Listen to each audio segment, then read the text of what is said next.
Hi, myself Mahesh Mangukia. I'm owner of MNK Advisor.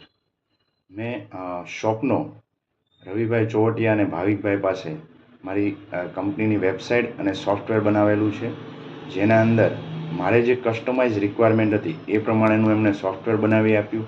સાથે સાથે વારંવાર કંઈક ને કંઈક નવા ચેન્જીસ હોય તો એ પણ ટાઈમ ટુ ટાઈમ કરી આપે છે, જેના થકી આજે મને ડેટા એનાલિસિસ કરવામાં, સોફ્ટવેરની અંદર એન્ટ્રી કરવામાં, મારો રેકોર્ડ કસ્ટમરનો રેકોર્ડ સાચવવા માટે ખૂબ સરળતા રહે છે. તો થેન્ક યુ સો મચ શોપનો કે તમે કસ્ટમાઇઝ સોફ્ટવેર બનાવી આપ્યું. Thank you.